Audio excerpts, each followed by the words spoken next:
All right, why All don't you right. go ahead and get us started here? Of course, my friend, we're in the top left hand corner of Death Aura, our first set for today's series. And here is where the blue Protoss player is currently spawning. Playing for Alpha X, it is Nice.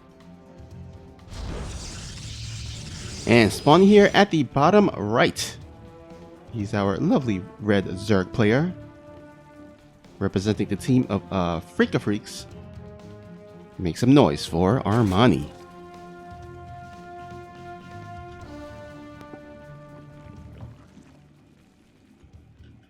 We're gonna start off with a neutral map, I should say. But I have to admit, Death Aura has been around for quite a while, and I've seen my fair share of shenanigans going on in this map. What do you expect is going to be the playstyle of these two players throughout the series? I don't see these players bringing up too much shenanigans. I think these players are pretty, I guess, normal standard type of players. I don't see them cheese that much or a lot. And so I expect this to be pretty, I guess textbook kind of PvZ. Although, of course, they might surprise us one of these games or two. But I think all in all, we should see a normal game. Yeah, we're talking two very versatile players. But I think I agree with you. I feel like they are pretty confident with their late game macro, and talking about that, we see Armani take a very early third base as well.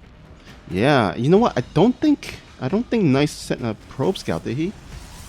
Yeah, he did not. So No, he did not. this might be Armani's kind of response to a no probe scout. Just go for the early third. There's no probe to block it, and it doesn't get scouted. Yeah, it's a nice site. Well, sorry. It's very difficult to stay away from the word nice. But anyway, it's something that used to be very popular. Actually, going for a third base at 20.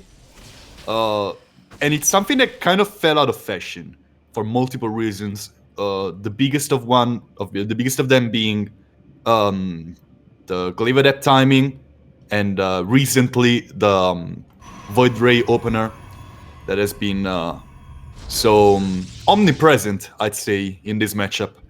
But it's interesting to see this kind of opener being back. It shows a lot of confidence on Armani's side as well. Yeah, because there was a possibility that Nice could have gone for like a 2 adept pressure here to start off the game, and with that third base, that third hatchery, I think your speed is a little bit later too. So it would have been a potential scenario where Nice would have been harassing against slowlings, which could, of course, snowball and be disastrous. But luckily for Armani, Nice playing pretty passively. Yeah, and just look at this. It's 36 workers at 345. Like, it's not an usual sight to see the Zerg player being ahead in workers this early into the game. It's actually kind of amazing.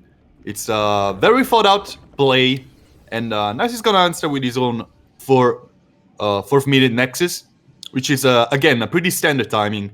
Both players taking it quite slow for the time being. Yeah, these guys are not doing anything out of the ordinary. This Void Ray, unfortunately, will not scale. Oh, might actually cross path with the Overlord. We shall see if he pays attention, but might potentially miss it. But on the other hand, we do have on the right side the Oracle flying through. Unfortunately for him, the Spore Callers are up and about, so I don't expect this Oracle to get too much drones here in the mineral line. Yeah, I kind of expect like the usual 2, maybe 3 drones going down. It's not gonna be like, oh, it's a stasis ward actually. I like this way better. It's not gonna get a little bit of lost mining time. Armani's gonna be well positioned with his queens, but the second Oracle is about to fly in. 2 queens ready to greet them. And yeah, it's not gonna take any kills. Good save from Armani. And really gotta give it to the Zerg player for the amount of vision he's keeping up with these Zerglings. He's gonna see the third Oracle actually flying in. And this looks like the standard stats opener, triple Oracle into charge and +1 with a robo behind this. It's a very solid opener, very hard to break, and it really sets you up for a strong mid game. All right, another Stasis Ward. Gonna go down into the main base. A little bit more successful this time around, but the real damage here is at the third, with these 2 additional Oracles. Actually, not gonna get too much done, as there is, again, this Queen and the Spore Crawlers, and some nice reaction time, pulling the drones in time. So doesn't lose any, doesn't lose the large amount of drones. And so far, let's take a look at the income graph here.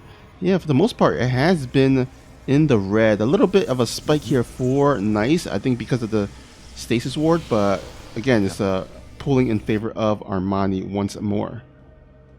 It's a very even income graph, really.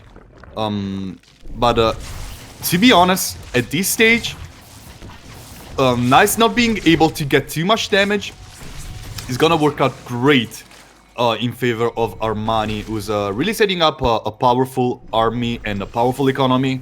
Cheap Zerg units can be ready to swarm at any moment. Finally, it looks like Nice is gonna take some interesting bits of damage with 6 drones falling down. There's already an Archon being morphed in the side of Nice's base, but this Zergling run by can actually catch a sentry or 2.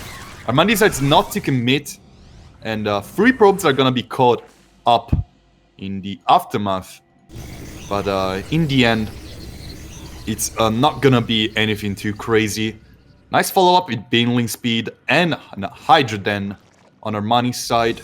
And once again, super textbook play from both of these players. Yeah. Now, it is going to be kind of that normal timing where the Protoss may want to go ahead and start putting pressure, because you don't want to go throughout the whole entire game without pressuring the Zerg. The Zerg will probably, drone up and get greedy, so you want to kind of put some scare into the Zerg to force him to use the Lara to make units instead of drones. And looks like we do have a nice little cancel here on the 4th base. So well done there by Armani, but he does lose a large amount of lings. Let's see, a total of 41 lings going down throughout this entire game. I actually think that was worth for Armani, just because those Zerglings are not really gonna make it to make too much damage until +2 is done, until there are Banelings with speed and such.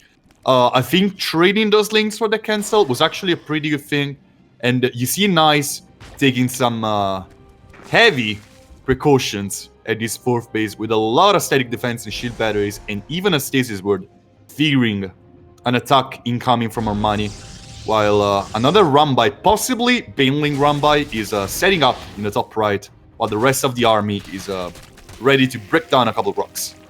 It's gonna be a Baneling run-by, yes. Oh, maybe a drop alert?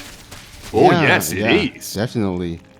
So yeah, the idea is to distract the Protoss at the left side while Baneling dropping onto the right side, while the attention of the Protoss is mainly in the left side. Let's see if Nice can have the reaction time and the map awareness to respond in time.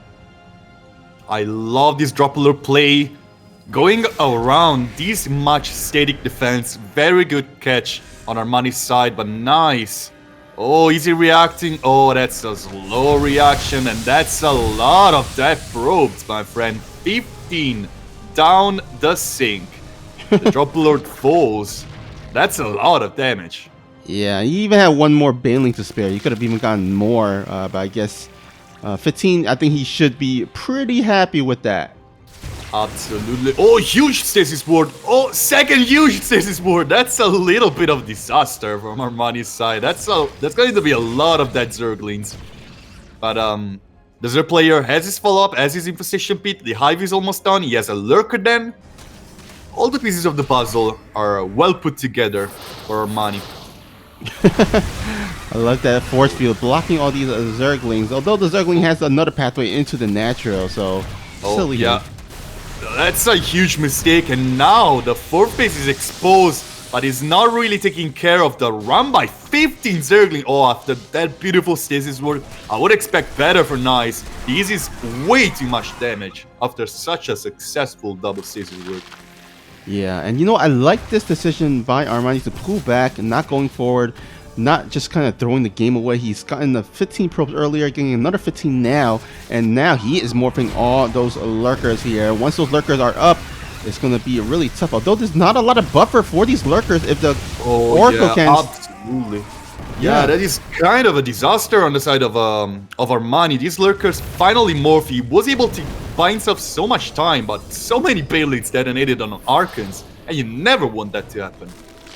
Yeah, I feel like Nice actually missed his chance to just get on top of the lurkers, but I mean, still not over yet. The supply does favor Armani. He does have like almost a 30 worker lead, so I would give the advantage to Armani. But I mean, Nice has a pretty, you know, nice, pun intended, army there.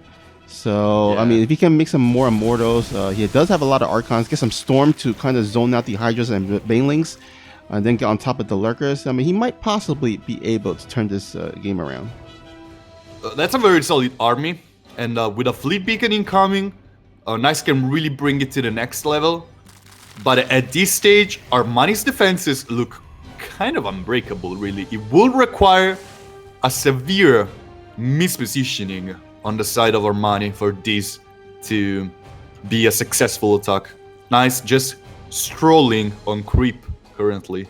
That's not the greatest idea ever. Oh, lurkers! Lurkers incoming! All these Templars are so exposed, and they're all going to fall. Disaster for Nice, with a Rambai getting 23 probes. Yeah, my friend, that's a GG timing if I've ever seen one.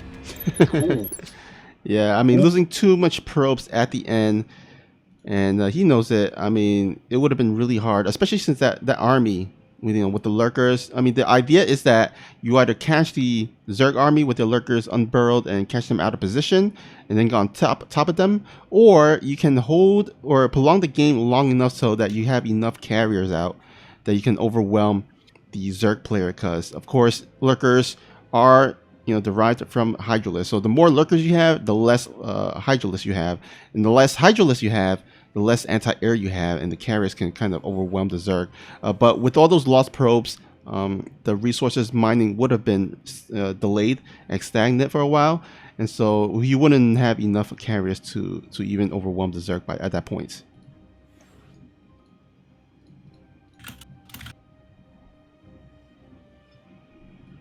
All right, looks like our second map here is going to be on Romantic side. Again, Armani is heading into game number 2 with a 1-0 lead. So let's see if Nice can tie up the series. All right, I think the players are ready to go. And we are too. So let's get into the second game of this series. So if you ever learned something from pro players, it's kind of difficult to learn too much from pro players because they're just somewhat too much above us. But guys, don't work with your high tempers on creep. Just don't do that. That's a good advice right there, my friend. All right. Second set of this series. We're on Romantic side, bottom right hand corner. Is where the blue Protoss is currently spawning. Can he tie up the score? Playing for Alpha X. It is. Nice. And spawn here at the left side, the top left side, is the red Zerg. Hailing from Korea. Up 1-0 and playing for Africa Freaks. He is Armani.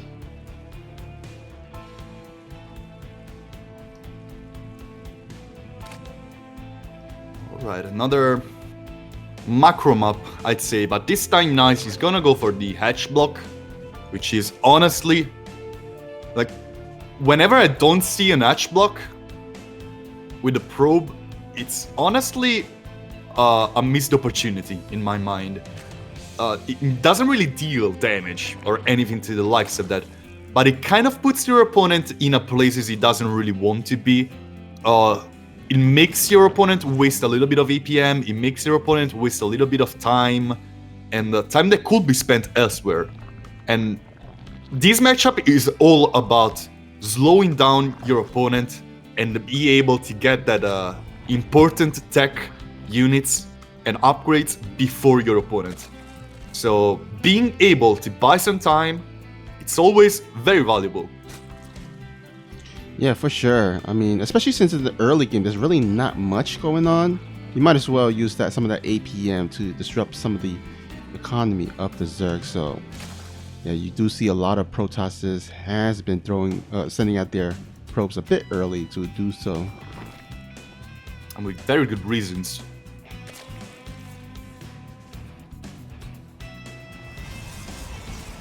...2020 and 2021 kind of have been the years of old strategies coming back and actually working in multiple matchups after a little bit of a stale meta in a way for multiple reasons. And it's always very interesting to see how these old strategies work out, and it's always interesting to see that many of them will just out of fashion and actually worked all the time. Yeah, I mean, StarCraft Legacy of the Void has been out for about a little over 5 to 6 years or so, right? And so, yeah, it's about that point where the meta and the matchups are kind of getting refined to a point where you do see a lot of the similar builds, although we do see, of course, the map rotations that kind of dictate some of these metas as well. But we haven't had a map rotation in quite some time because of IEM Katowice. So maybe in the next map rotation, we might actually see some different strats coming out within each matchup. But for the time being, we do see kind of the set amount of build orders that has been prevalent in these tournaments and games. Yeah, I can't wait for the new maps to show us something different in an ever-changing game. And I was talking, I think, about this thing last week. Sometimes StarCraft 2 feels a little bit like a fighting game, right? Like it has some amount of predictions. You have to kind of predict what your opponent is about to do and get a counter. And in that way, there's not really a meta in the way that something is just straight up better than something else. That's just what works in some scenarios and what doesn't. Yeah, so, I compare it to a lot to like chess, because chess has the same pieces throughout. It's a history, but there's a different ways to counter different strategies, and so StarCraft is a way is kind of like that, where you had the same matchup, or not the matchup, the same races, the same units, but the games differ because of all these different strategies and counter strategies.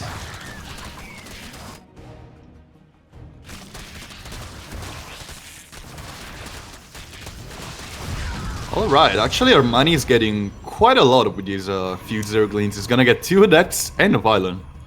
Honestly, much more than I was expecting. 7 Overlords in the production tab? Is that a rush? I think so. I mean, he is making a lot of units. He's getting that Baneling's Nest. So he might just go for a straight up Baneling attack. And I think this might be a response to the fact that Nice doesn't really have a lot of ground units. So his idea or his guess is probably that he is going for multiple Stargates of Void Rays. And with the multiple Stargate Void Rays, you're not going to have a lot of units on the ground to defend against these Lings and Banelings. He kind of slowed down on the unit production for some reason. I'm not fairly certain why. Like, we've seen the both thing. We've both seen the same thing. Like, we've seen the 7 Overlords and then like 20 Zerglings in the production tab, and then he stopped. Yeah, you know what? Maybe the 7 Overlords, because this happens to me when I play Zerg. It's like you get supply block and you just like make a bunch of Overlords because you're so frustrated about the supply block. It's called the Elaser Overlord. It's the same thing with Protoss too. Like you get supply blocked, and then you make a bunch of pylons. Yeah. Terran players, you can just throw down the supply depot thingy From the orbital command, yeah. Yeah. I think the races that get hurt the most from supply blocks is definitely Protoss. Oh yeah. Just because it actually takes, it doesn't really take more time or something like that, but Protoss works in cycles with warp pins and such. So having to slow down a cycle means having way less stuff than in other situations. Yeah, and also Protoss is sometimes very timing oriented, so Yeah. anything that messes up with that timing just really kind of hurts the Protoss. But in the meantime, we do see the Void Rays. These are a group of Void Rays. And, oh, it loses one of them, unfortunately. Yeah, Queens have a lot of range, guys. And they're really showing it here. Oh, back in the days, they had even more range. That was a unit, guys. Definitely, indeed. Of course, they did nerf the Queen with a one less range because it helped with the warp prism of the Protoss. Yeah, when the best counter to carriers is Queen, there's something very wrong in the game. So.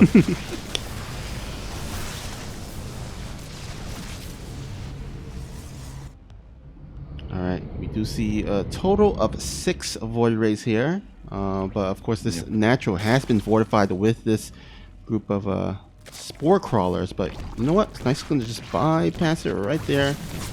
Oh, overloads are the target right now. Yeah, that's kind of interesting. That's a lot of that overloads, and still not a supply block because ARMANI has been producing a million overloads throughout this game.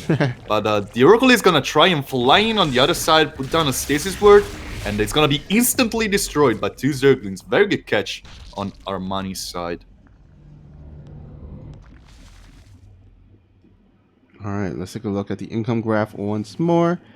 Looks like ARMANI is gonna start extending his lead. He does have a 22 worker supply lead here, so that's definitely showing in the income graph. But the army is still pretty close.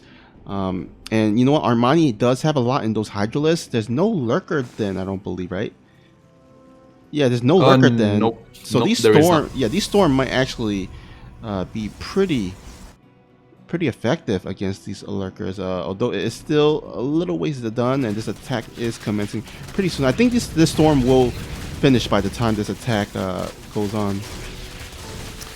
Looks really like ARMANI has been setting up a powerful army, but that is definitely not the timing you want to strike, I think.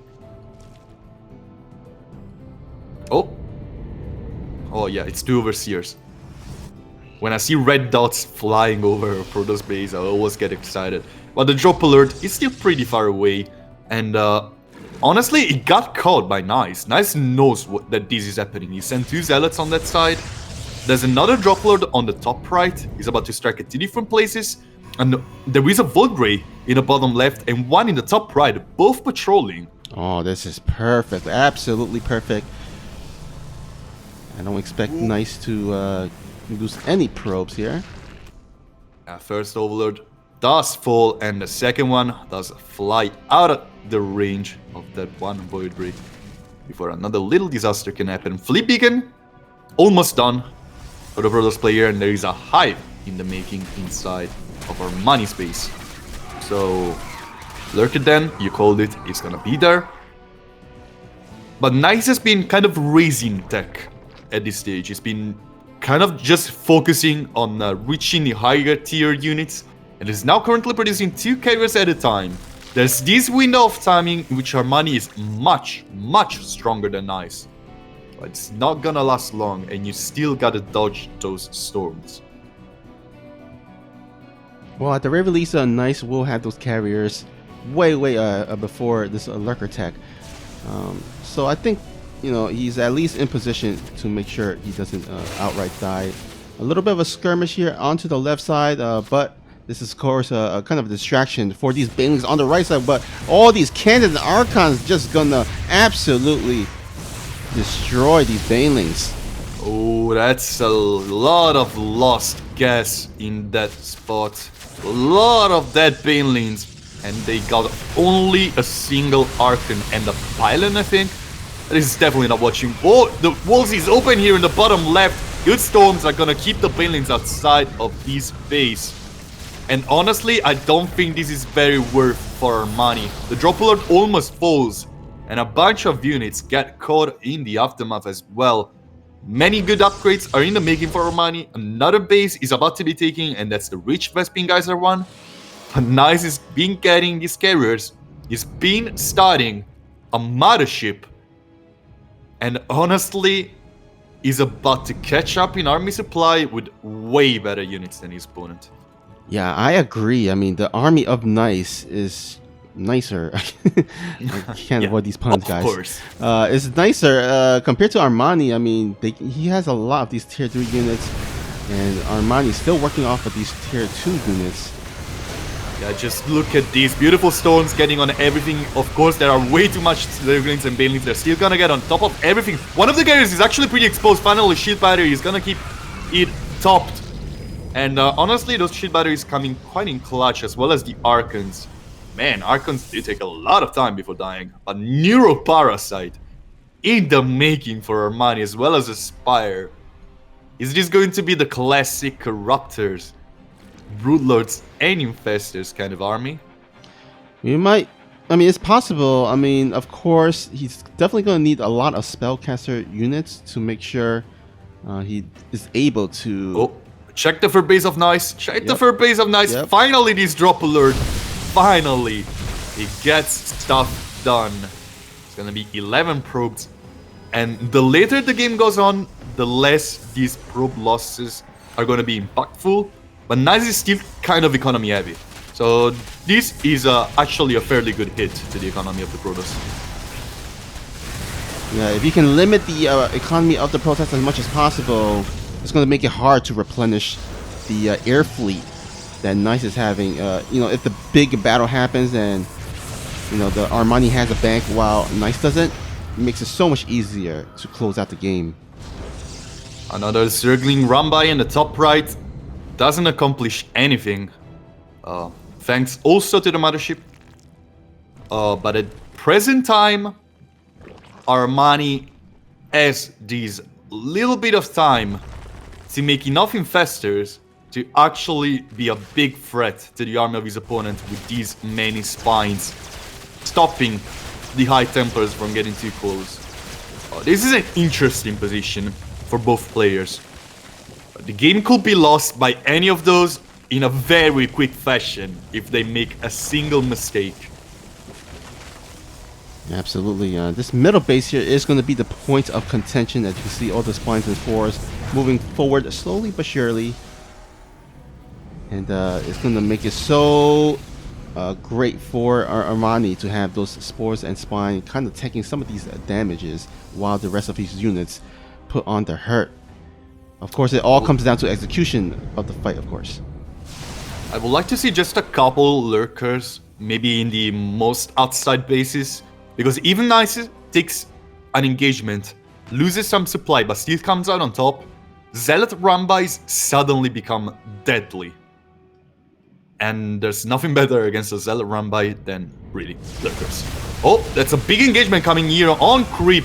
Of course, these infestors can be real scary if they get too much close, but this is a huge time warp. Finally, the Neuroparasite come on top of this army. That's a terrible engage on Armani's side. That was absolutely horrible. I mean, again, the execution of the fight, so important, and it's so hard to control all these spellcasters at the same time. You gotta be very, very on the ready to do so. Yeah. Nice, not even gonna bother with replenishing his army. Just 2 carriers and the army is topped once more. There is even a War Prism to keep his High Templars outside of scary ranges. 15 drones have fallen. Armani not really struggling to keep up with supplies, just waiting for the right moment to strike. Finally, the army of Nice striking at 2 different sides, trying to take the blunt of this engagement on the top side. Of course, these infestors cannot really get too close. These Hydras doing their best. So many feedbacks going on top of every single infestor. And that is definitely a GG timing if I ever seen one. Nice takes the beautiful, beautiful engagement that late game Protoss army can get and Nice is gonna take the game while Armani forced to duck out of this game. Yeah, I have to say that was a pretty nice win there by Nice, if I do say so myself. Absolutely. This was really a banger of a game. Both players rushed to the late game, and Nice showed us that he can be really dangerous at that stage. All right, looks like Lightshade LE will be our third map. Of course, the series has been tied 1-1. And I gotta say, I feel a little bit sorry for Armani that game, because he put himself in a great position to actually win this game. I mean, he just had the economy, he had the spore and spine crawlers ready to go. Unfortunately, took a really bad engagement away from those spores and spines, and also with some really bad miscontrol. And in the blink of an eye, like, his entire army had to retreat, and a bunch of it got killed basically. And I believe, I'm not sure 100%, but I believe there was a lot of overlords around the area, because by the time the Protoss army was attacking that base, the hatchery, Armani had like a really large supply block. So I'm guessing a bunch of overlords were like hanging and chilling around that area and got killed by the Protoss army. So he couldn't even make use of his resources and spent them because of that large supply block. Yeah, it was definitely a heartbreaking moment for him. But honestly, it tells a lot that he's chosen Lightshade as the next map of this series. Like, he went toe-to-toe with him in a long macro game that took us to the latest stage of units. And now, in answer to that, he's gonna say, no, I'm just gonna play on Lightshade, which is one of the shortest map of the bunch. And I'm gonna try to end it earlier, I think. I mean, that's my call on what he's probably thinking right now, because Nice showed us a very solid late game. Yeah, I wouldn't be surprised if Armani goes on the aggressive end and try to close out this game very, very soon. Mm-hmm. Absolutely. Anyhow, we're on Lightshade, guys. Third set of this series. Top left-hand corner is where the blue Protoss is currently spawning, able to tie up the score after a beautiful match. Can he make it 2 in a row? It is Alpha X, very own Nice. And spawning here at the bottom right, it is the red Zerg player. Playing for Afrika Freaks. It is Armani.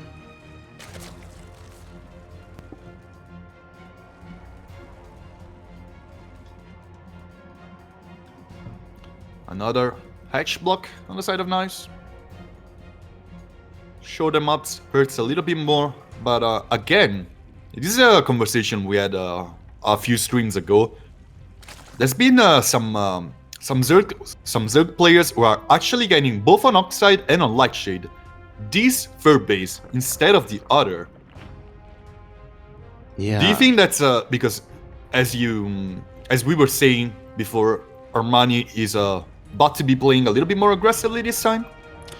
Yeah, it's possible, but you also made a great point the other stream ago that it does allow the Zerg to creep through the middle a lot quicker, and so that might also be another reason why Armani is going for that base, that third, or I guess that second base down at the bottom.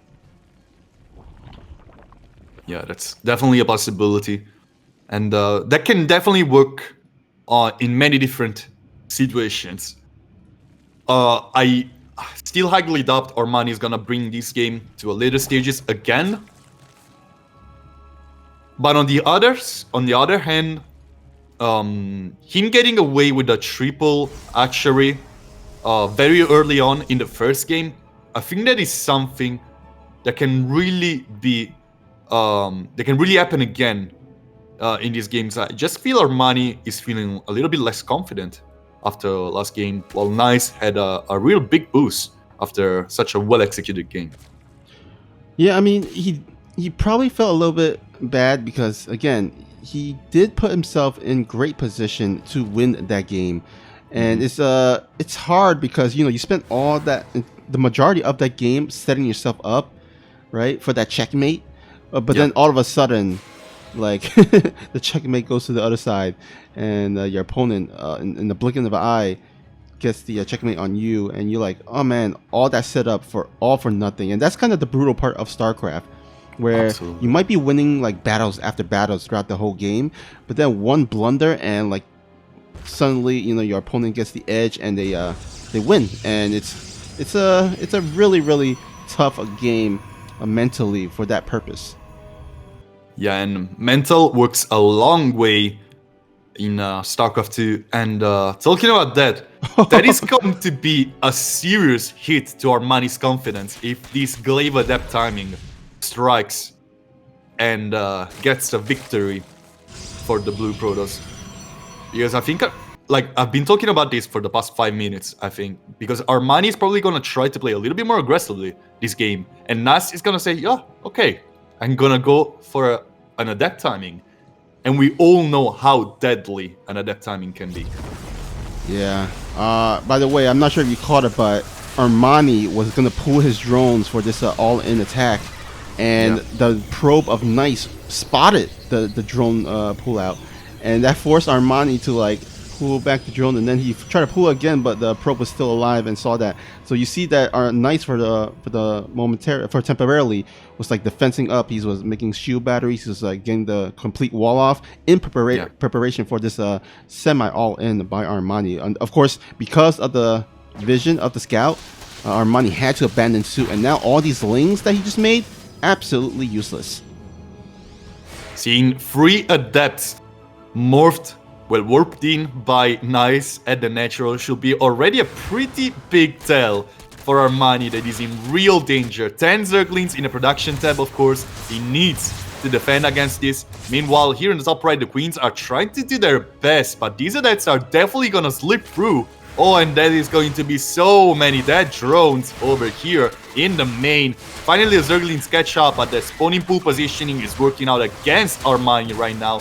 Lots of Zerglings, of course, are gonna easily deal with this, but there's already a Dark Shrine follow up for Nice, who knows Armani was setting up on a lane, knows that Armani needed to make a lot of Zerglings, and knows that his opponent is likely not going to have a lair in any short time for now. These portcrawlers are gonna be clutch, but can Nice deal enough damage right now? I'm not really too sure about that. That's a lot of Zerglings. Yeah, I feel like Nice really kind of blundered that a bit. I mean, you couldn't really ask for a better position in terms of you defended perfectly against the Zerg aggression. Then you have the exact counter to what he was going for. Mass Lings versus mass Glaive Adepts. I mean, that is like, like a dream come true at that point. But you just kind of botched it a little bit. And so now, I wouldn't say it's like completely in favor of Armani, but I would say the games has evened out a lot more.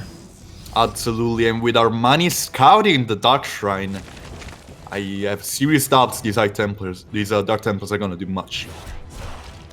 Yeah, Nice kind of knows about this, so he's not going to commit too much. Just going to use these to kind of snipe off these creep tumors, and there's actually no overseer as the lair is not done yet, so these BTs are gonna go ham on these creep tumors.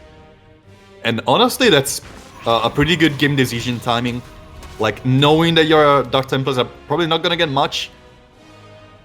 But if I were Nice at this stage, I will be absolutely terrified of the amount of units that Armani is producing right now, because this is a tough army to deal with. Double the supply, charges in the making, as well as another Immortal, a couple Archons. That's all you need to deal with this attack that is coming from Armani. But is it going to be enough? Yeah, that is the money question. He's definitely going to have to make a huge work, as he is committed to this. You see the reflected on the worker supply, almost 10 ahead there by a Nice. And you can see he's using these Glaive Adepts at the natural and this Archon drop to kind of delay this attack of Armani, to buy him some time to get those shield batteries and cannons up and more units. That's a lot of queens in the main. I really doubt that Armani should be too preoccupied with this. And these Archons are working in a very dangerous spot. And finally attack strikes on the other side of the map. That's a lot of Ravagers. There's still 2 Immortals. 2 Immortals can deal absolutely crazy amount of damage. Charge is not done yet. That is the perfect timing. 5 drones have fallen. The rest of the Zerglings are about to catch up with the rest of the army. And it's gonna be mainly a fight between those Zerglings and these Zealots. Whoever comes out on top is probably going to be the winner of this trade. Meanwhile, Archons still kind of being obnoxious here at the third base of Armani. And we see the Ravagers trying to break down the Cybernetics core before more of these adepts can be produced. Cybernetics core goes down. There's 1 shield battery more in the making. More biles raining down from the skies here in the base of Nice. Here come the Zerglings. The Sand Ship gonna get a force fill just when it needs, but it's not gonna be enough. The Zerglings are still streaming through. These Immortals are gonna be clutch, but can the Ravagers break those? Finally, those Biles are gonna break down the shield battery. There's still a lot of Ravagers alive. Gonna bile down these Zealots in the making, but the Zealots actually survive. There's still 3 Immortals. One of them finally gets caught by the Zerglings shield battery. It's gonna run out of juice, and now it's only Ravagers against Immortals. Shield batteries, no more energy. The Zergling survives, and that's what I was talking about. Zerglings surviving against the Zealots is gonna be a disaster for Nice. Armani making more Zerglings, bringing more units in, and there is nothing to counter those Zerglings. No cybernetic score means no adepts, and here goes the Zerglings getting right into these natural. The recall comes, and there's 1 Archon and a bunch of Zealots with this, but there's too many Ravagers. Biles raining down, gonna dodge these Biles on the side of Nice with Immortals. That's a lot of damage. Armani, on the other hand, what does he have? 25 workers. He was so much all-in, both players losing so much, but Nice able to keep 2 Immortals alive. And in the end, it's gonna be everything he needs. Yeah, can Armani close it out? It's gonna be tough here. I mean, the army supply does still favor Armani's, but remember, these are a lot in these Ravagers. The supply is inflated because of that. The Biles are gonna rain down on everything that Nice has. There's no shield battery with this. These shields are permanent damage if they go down. And here comes the rest of the Zerglings. Probes gonna be caught up in the fight, trying to get on top of the Ravagers. They're gonna try and get a wraparound around a couple of those. The Zealots survive against the Zerglings, and that is going to mean these Ravagers have no bulk to survive. I think Nice is doing this. 1 Archon survives, and Armani is gonna tap out. Nice. It's game number 3. That was so close.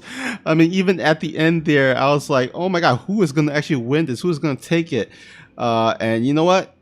Nice bought himself enough time, got the additional warpins, and yeah, he manages to just defend with the skin of his teeth. Yeah, absolutely magnificent defense on the side of the Protoss.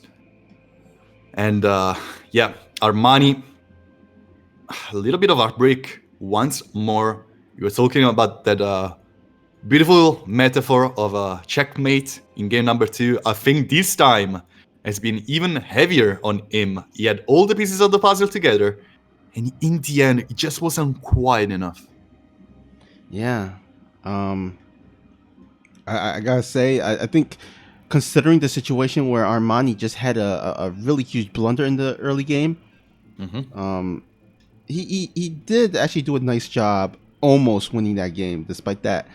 Because you know, once you go for like an all-in like that, and then it gets scouted and it does nothing, usually it will just be a straight up loss, like very convincing loss for the other side.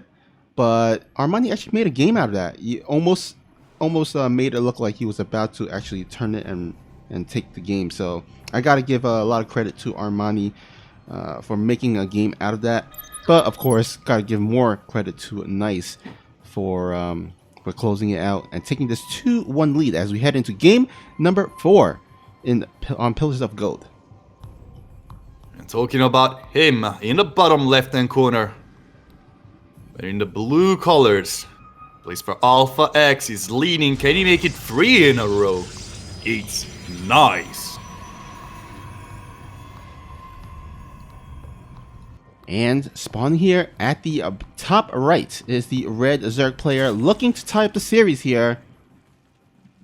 Playing for Afrika Freaks. And also representing some clothing brands, if you believe or not. It is Armani.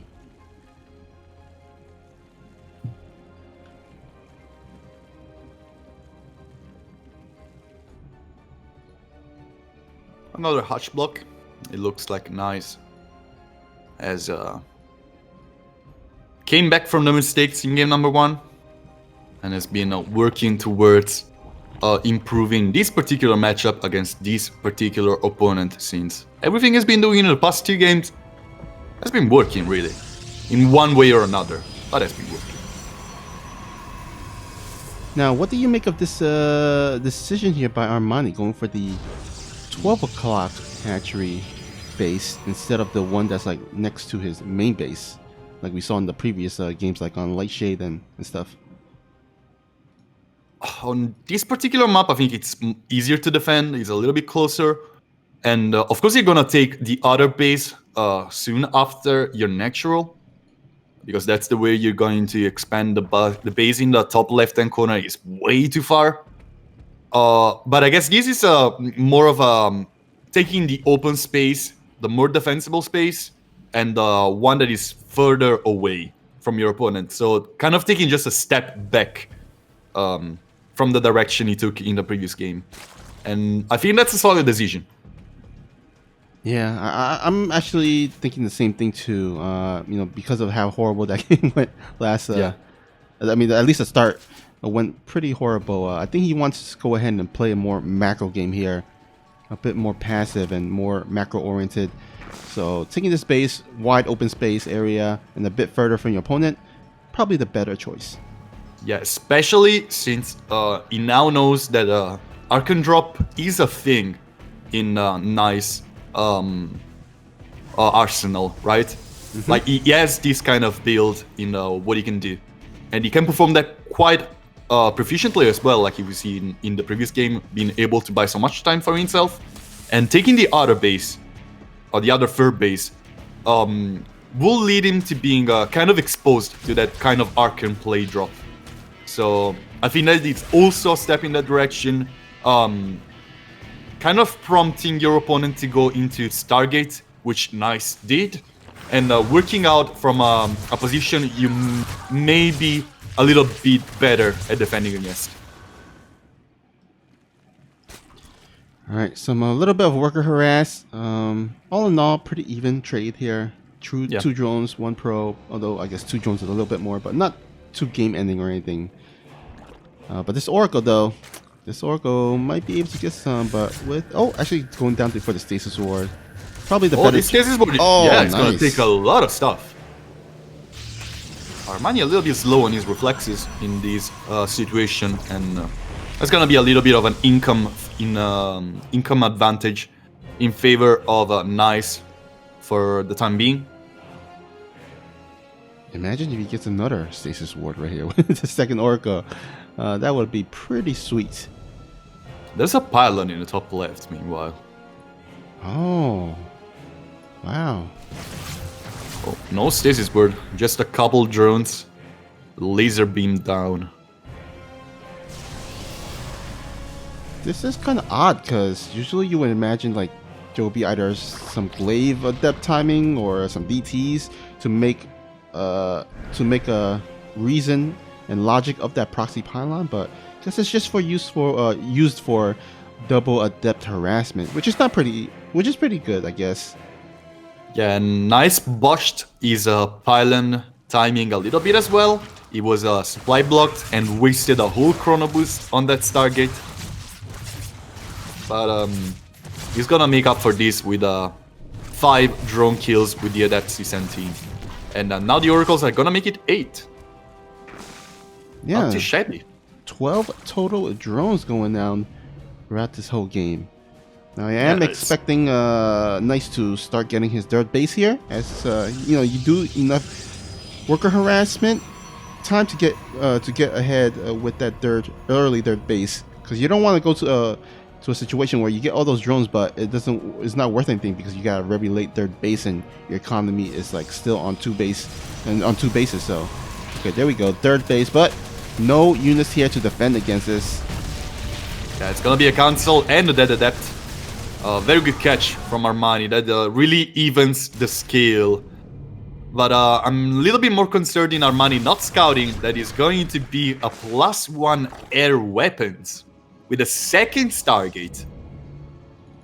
And Void Rays take a huge boost in damage with +1 air weapon because their DPS is actually crazy fast. Their attack being a continuous laser means that an attack upgrade actually works a lot in their favor. And once that hits, that is going to be very, very strong Void Rays. Yeah, especially against the roaches that Armani is seemingly building up here. I mean, of course, Void Ray with the charge up does, of course, do extra damage to armored units. So these Void Rays are going to be, with the +1, is going to be very effective against these roaches here. More drones are falling to these deaths being warped in the top left pylon.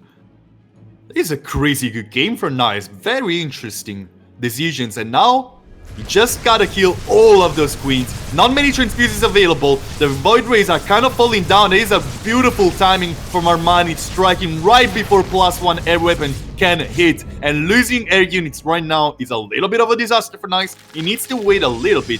A third Stargate is incoming. That's not a lot of gas income for Nice. I don't think he can support a third Stargate Void Ray production. Meanwhile, Armani's gonna be supply blocked. All these queens are not high in energy. Void Ray's trying to make their best, but here comes the piles, and one of them actually connects with one of the Void Rays. That's a lot of Ravagers, and these queens are gonna be very bulky against just 4 Void Rays. The shield batteries are gonna go up. More Void Rays are incoming with these, but it's gonna be hard to focus just on the queens bar. Everything else is just going ham on your defenses. On the ground, there's not much for Nice. These queens are still up and standing, and these Void Rays really have to commit the defenses to the ground army because they're still trying to keep these Ravagers away. These piles been doing so much great job. Here the queens a little bit low on energy, but this base is done for, and that's a very good trade for Armani. This is pretty much all in though, so these Void Rays raising in numbers and not falling down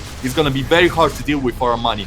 Queens still marching forward, as well as everything else. The Bias trying to rain down those piles on top of the Void Rays, trying to get just a couple piles at a time to be able to zone away the Void Rays. Meanwhile, the Zerglings are gonna make their way into the main base. The Void Rays trying to lower the amount of Ravagers. So many piles connecting. What was that? Nice. Armani takes game number 4.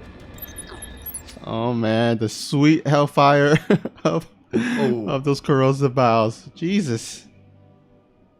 Yeah. Ravagers are very strong if used correctly, and Armani, honestly, there was a crazy good execution timing. Yeah, really, I don't think he could have done anything better than what he did. Yeah, I mean, it worked out just absolutely beautifully. I mean, the timing is just right when the dirt base was finished. Those shield batteries, of course, were kind of useless because there was really nothing to defend them. So the corrosive bows just absolutely got on top of them, as well as the lings.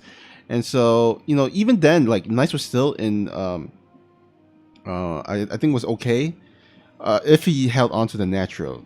Because he was ahead on the probes in the worker count. He was still even on bases 2 to 3 of the Zerg. And so if he held, you know, he still would have been fine, but there was just too much swarm on the ground. And yeah, those corrosive bows were the ceiling of the deal. Yeah, like, you think about those Zerglings roaming in, and you think maybe Sentries could have cut the deal, but there's so many Ravagers. And those Void Rays needed to stand right on top of the wall to keep everything at bay. There was really no coming back from that scenario. Armani was really executing that timing too perfectly. At that stage, it was already too late. And those Zerglings in the main just were the nail in the coffin. Yeah, and now we're headed into game number 5 with a 2-2 series tie. So pretty even battle. Let's see who will take the tiebreaker here. In the bottom left-hand corner here on Oxide. And that's where the blue Protoss is currently spawning. Winning 2 in a row and breaking his momentum is his opponent. Can he make it up? Start winning again? It is! Nice!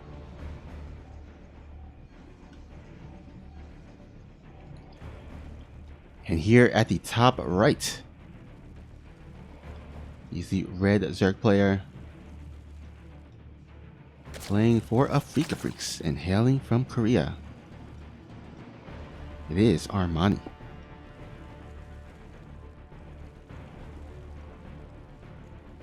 Of course, something we've not been telling, Nice is Taiwanese, so we're switching servers in between every game just to be sure no one gets an unfair advantage over his opponent, of course.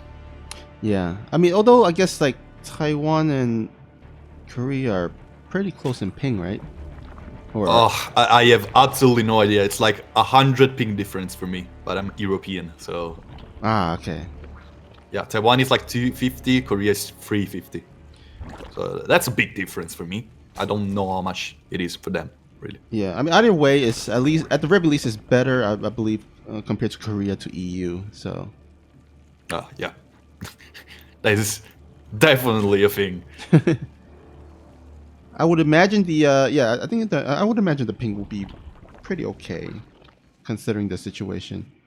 Yeah, just like it is small things, but really like that millisecond of difference sometimes can make a difference, and being something that you cannot control is unfair. So we're gonna make sure that doesn't happen, even though it's such a small thing.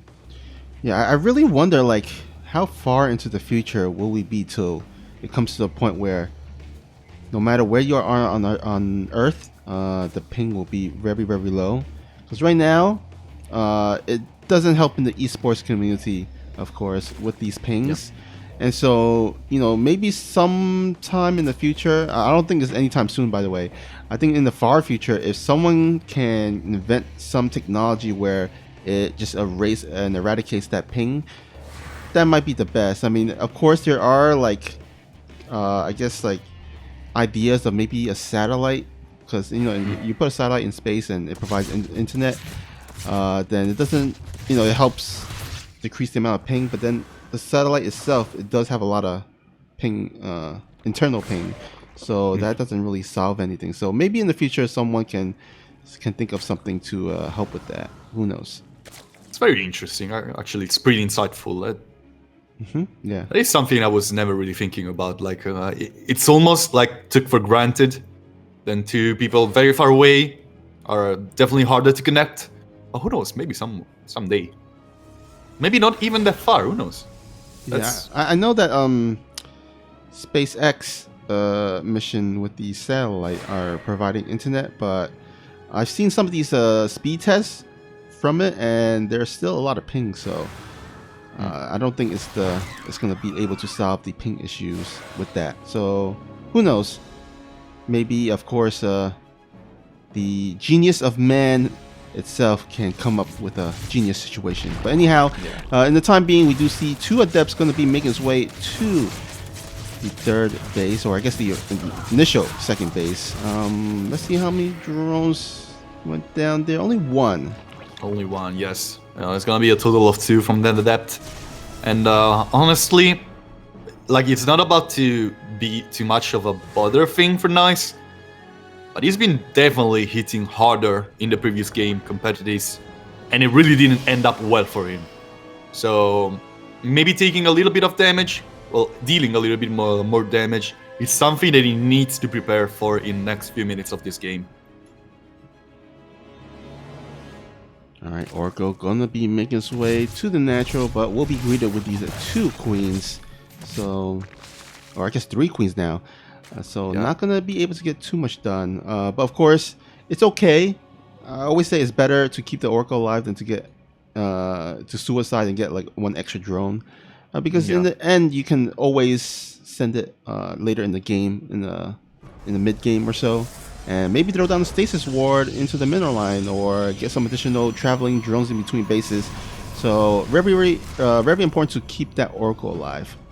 Yeah, units with energy just work in a snowball effect more than anything else, especially Ravens. But Oracles, of course, work in a very similar way, which keeping those Oracles alive in the long way can generate tons of value. It's like an engine in your army, right? Where this value being generated over time is always gonna be worth the expense at the beginning of the game. That's why units such as Queens, Oracles, High Templars, Ravens, and many more are just so effective in the right hands. Oh, a Queen is actually going to fall over here to the Oracles. Yeah, nicely done there. But of course, we do see Nice. I think gonna go ahead and transition to probably the standard army composition with the robotics, the Immortals, I guess the Blinkstalkers now. I want to talk a little bit more about this. You as a Protoss player, what do you think is the reason for this blink instead of charge? Well, there are some, I guess, like transitions that you can do. You can go to the standard charge Immortal, Archon, Storm type of composition, but you can also go for mass sentries with Blinkstalkers and do like a timing. Of course, you gotta need some good controls with the force fuse and the blinking, but one reason is sometimes the Zerg can transition, do a surprise transition into Mutalisk, and so the Blinkstalkers help with that. But also you can also put on some pressure later with a timing push if you want and decide to do so. But on this map, I don't really like it only because there's so many wide open spaces. It's very hard to force fields the Zerg army. So I'm not quite the biggest fan of that choice. But maybe Nice can kind of do something with it to make it worth it. I was thinking something though. Since I've seen the Spire coming for Armani, I was thinking like Oxide is a really good Spire map for multiple reasons. Mutas can get a lot of value very easy due to the amount of low and high ground. There is a little bit everywhere on the map. And maybe Nice was just kind of expecting that and went for Blink. Is that a possibility? Do you think that's a possibility? Yeah, but he had these... Or maybe Ravager Biles is the thing he's most scared about. I think if he went for Ravager or the Ravager Bile, I think he would have been more focused on the Immortals and the Charge Lot. Because it's more easier to, of course, maneuver. Maneuver against that type of army composition.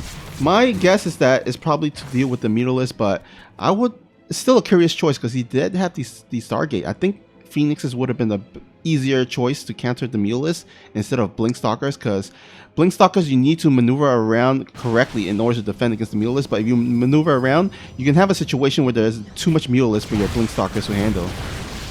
And talking about Muta, 0 in the production tab, while a lot of Ravagers and Zerglings are making their way through. 28 more Zerglings in the production tab, while +1 air attack is incoming. Of course, there is a follow-up. This attack, I don't think it's gonna deal too much damage. There's too much energy on those sentries, and there are 2 stasis wards down. First stasis ward is about to hit. That's a lot of Biles. The stasis ward is gonna hit, and these Immortals and Blinkstalkers are gonna deal just with the Ravagers for the time being. Lots of Biles raining down. The Colossi about to come out of these Robos, and they're gonna be a lot harder to deal with for Armani. Of course, there's still a huge army supply lead, but 16 Mutas are gonna be in the making now. Oh, that is gonna be so horrible for Nice because he has absolutely no idea. He has never scouted the Spire with his hallucinated Phoenixes, and all his Blinkstalkers are now parked in the... Oh, it is scouted the Spire. Oh, okay. I think it is scouted with a revelation from the Oracle. Ah, I see. Okay, there we go. My apologies. Did not see that, but yeah, looks like he should be very aware of these... Oh, okay. Yeah, a lot of cannons and shoot batter. Okay, there we go. Yeah, that's some solid defenses, but that's some solid amounts of Mutas as well. They're ready to shark around in a flock to get some damage. And honestly, Armani needs to do something kind of soon. Because nice army can snowball quite easily. And ARMANI is actually doing that. These mutas trading with the Stalkers, even not that efficiently, really. But starting to get trades, it's something that you want to do. And these Blink Stalkers are really coming in clutch right now. Yeah, I think the cannon shield batteries and those blink stalker micro, I think considering he wasn't like way ahead of time in terms of in anticipation of these mutalisks, he hasn't really suffered too much damage. Only lost a couple of buildings, not a lot of probes lost. So I actually like the defense of Nice. Again, he still needs to deal and clean up with these mutalisks. These mutalisks can still fly around, but still not losing too much workers. I think you should consider a success. Yeah. +2 for the mutas, not even in the making. Instead, there is a lurker den and some more ground tech being added to the game plane of ARMANI, as well as a hive. While honestly, the thing that scares me the most at this stage is that Nice, yes, he's been setting up for the late game army, adding up a flip beacon just of now, but ARMANI really is taking the map. He's taking the map control with mutas. He's taking oh my god, these links are slipping in. He has so much creep spread and he has so many bases. Yeah, he does. But oh man, I'm wondering, is this a mistake here by ARMANI just throwing all his units here? There's no way for these links to get out, and these mutalisks still not finding too much damage. Okay, there we go. He's finally getting some of these probe kills. But finally, the Phoenixes can come in and deal damage. Oh, beautiful blink forward. That's a lot of that mutas. 18 probes down. That's a lot of damage. Free base, fleet beacon. Nothing you can really sustain. Of course, it's gonna be much focused on Phoenixes than on fleet beacon, on carriers and such. But there's still a very expensive kind of a production that you have to sustain against an opponent who's really strong in economy department, adding now Vipers and having a lot of backup plans in case this Muta strat is about to go wrong. Yeah, you know what? As I took a look at it, really ARMANI just needed to keep Nice preoccupied in order to make use of his massive economy lead. Look at the bases. I mean, basically his half of his map has been taken pretty much. Yeah. And so as long as you can kind of trade out with the Protoss, you keep trading, it comes to a point where, ARMANI will be able to just overwhelm the Protoss army numbers. So, yeah. Nice taking a step forward, but he's gonna be greeted by a ton of spine crawlers and lurkers. Of course, they're gonna deal so much damage. I doubt he can get that much inside of the creep that ARMANI has been spreading, while these mutas are actually destroying the economy of his opponent once more. And now he's actually trading these mutas. He doesn't care about those mutas anymore. He's just downright trading them for anything he can get, while doubling it down. 20 more Hydras in the making. Vipers, full energy right now. Tons of lurkers already out. And there are still Ravagers to buffer this army up. Nice is gonna have a devastating hard time to break this position. These Phoenixes are gonna be so important at keeping these lurkers out of the fight. Can he do that? Phoenixes gonna get a little bit too ahead of themselves. There's a beautiful parasitic cloud on top of all of these Phoenixes, but in the end, tons and tons of leap up on these units. Not gonna be enough. There's still too much run army. All the Phoenixes go down, and ARMANI is gonna take game number 5. Yeah, really well done there by ARMANI. Again, I think the turnaround point was, again, those mutalisks. Didn't initially find too much damage, but I think later on, as the game continued on, those mutalisks finally did find the damage, the economic damage, taking down 18 probes, of course, with the assist of those cute lings, cute but scary lings, and yeah, just taking up to lurkers. And once you get to that lurker tech, I feel like you feel a lot more confident in defending whatever Protoss has to throw against you. So, I mean, it makes it so much easier because lurker is just so efficient defensively, and when you have the numbers that ARMANI had, it's just really hard to break. Yeah, there was a lot of beautiful plays on the side of ARMANI, one after the other, and really taking control of the whole map. And you've seen why Oxide is such a good map for Mutas. Yeah, absolutely. And that kind of, I guess, lets you know why Nice went for that Blinkstalker build there. Unfortunately, I would have liked to see him still do a timing attack with those sentries and Blinkstalkers. He kind of just sat back and started transitioning to Colossus. Even then, like, I don't feel like Colossus is best on that Oxide map. If you can get the Colossus army into that third base choke area, then yeah, maybe so. But usually the Zerg army will engage in the wide open space, and then also they might take down that rock area to get us around on the Colossus army. So I still also feel like Colossus army on that map, not the greatest. Yeah. Especially considering the amount of map control that Armani had. Nice, never able to take a fourth base. That is absolutely devastating. Yep.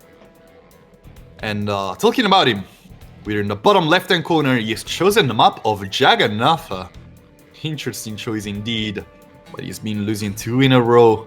And he needs to do something to take back the control of the series. Playing for Alpha X is the blue Protoss. Nice. And spawning here at the top right, rocking the red paint on his buildings and his drones with a 3-2 lead, looking to place himself at match points. Can he do it? It is Armani. Really, a lot of solid games on both parts, really. A lot of different strats, a lot of different outcomes. But I have to admit, this is a very close series in skill. And that actually makes me very happy. Seeing Nice perform at this level, it's a beautiful sight, even against a player such as Armani, who's really popping off lately. Yeah, he's had a pretty good year, I would say. Hasn't really like broken through as, you know, considered like a tier 1 Zerg, but has definitely put himself solidly in the tier 2 Zerg in terms of Korea. So yeah, he's been making some nice progress, and of course, I'm still waiting to see him rock those Armani suits, but maybe in the future. Yeah, once we can all embrace each other again. But yeah, the competition for tier 1 Zerg is actually crazy. So yeah, I think of course people would say Dark and Rogue are the ones in Korea. I mean, they're the ones that are in. Well, Rogue and Solar as well is actually a pretty amazing player. And losing Su, of course, is a big heavy hit to the competitive scene. But he will be back, guys. Su, incredible player, a fan favorite, and I can't wait for him to be back, personally. Yeah, for sure. Same here.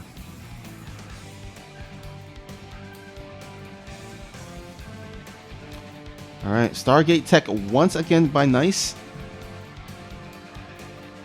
Yeah, not a map such as Jagannatha is almost taken for granted, really. It's just mandatory. Even slowing down Warp to get that Stargate a little bit earlier, it's gonna be just something you gotta do on a map as big as Jagannatha and as narrow as Jagannatha as well. Alright, I am kind of half expecting him to just go for like a Void Ray and then like start transitioning to like Glaive Adepts and to 4-gate Glaive Adept timing. I think that'll actually work out pretty nicely. You know, I don't think he even needs the War Prism because there's these acceleration zones in the middle where he can kind of make use of his Adepts just traveling through the middle. And yeah, I would like to see him do that. Although I don't see the Twilight Cancel yet, so maybe not. Wait. Yeah, he's okay. He's setting up for a third. Of course, he's one Adept. He's a little bit bruised. Alongside the Void Ray, he's probably gonna be able to defend at least the pilot. That's not a bad trade for Armani. The Zerglings are up there for a reason. And that reason is slowing down the Nexus.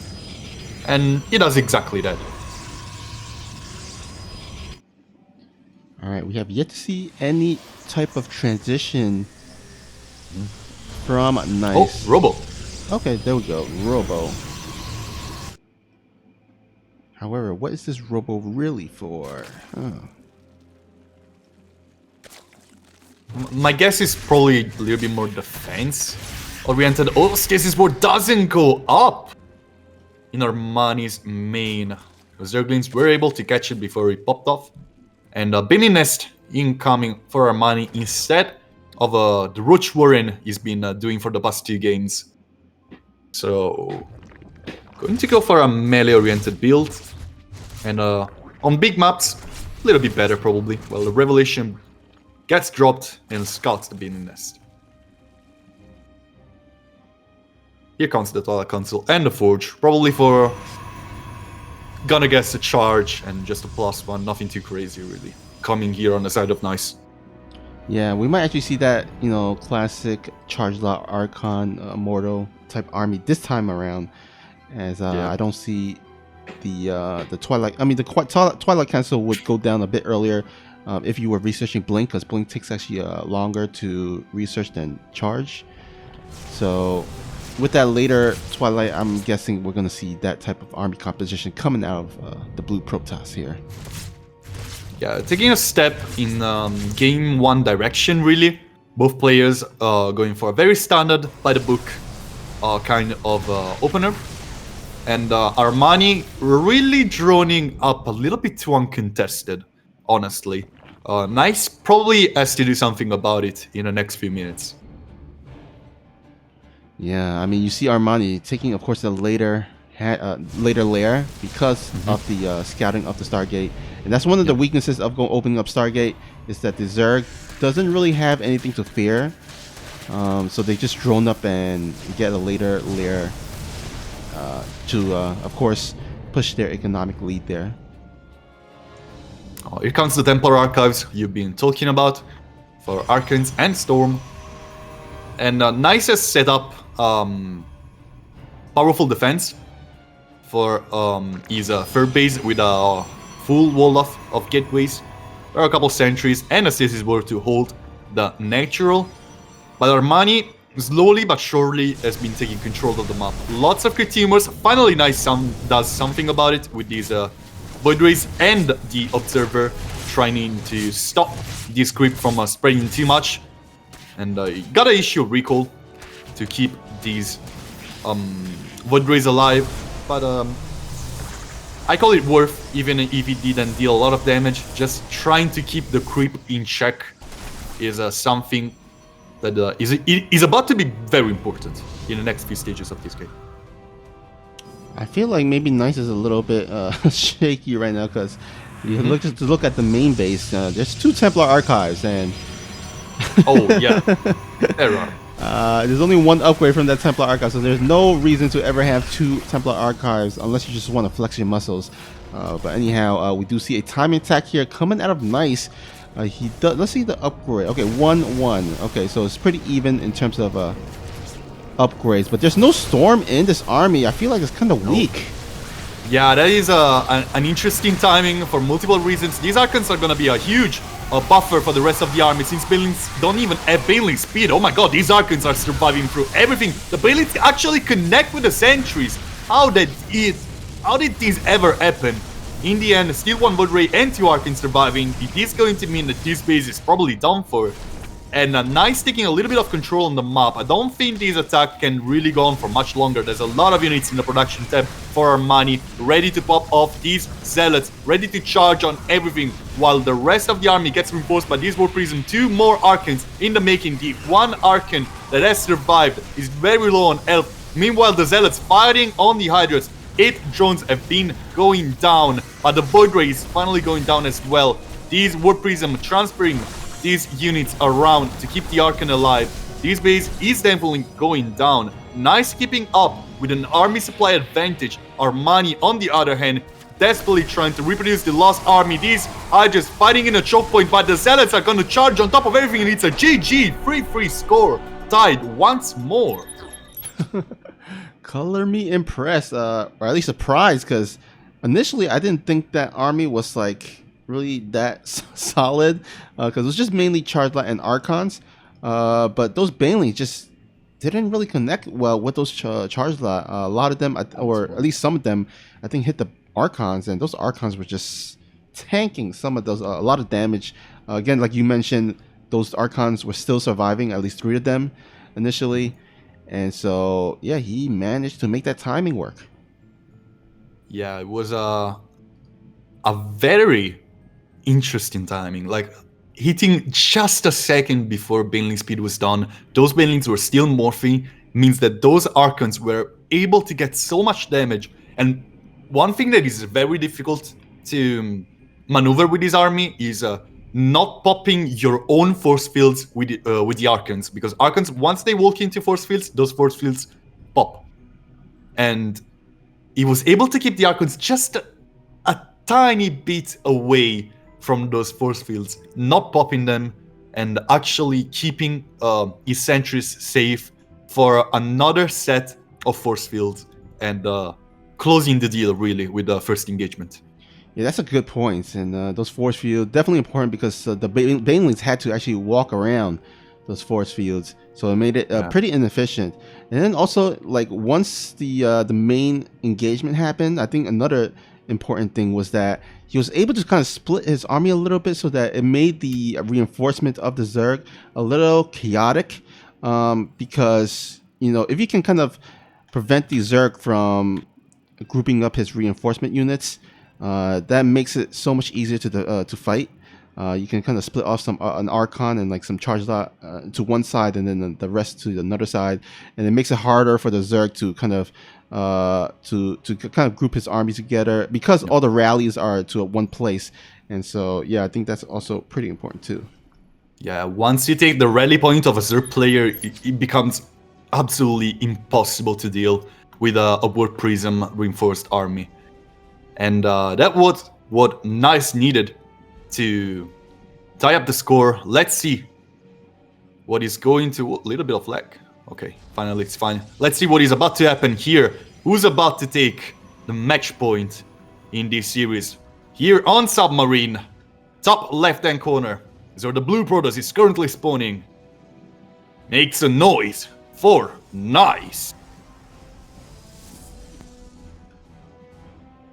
And spawn here at the bottom right, he's the red Zerg player, playing for Freak of Freaks.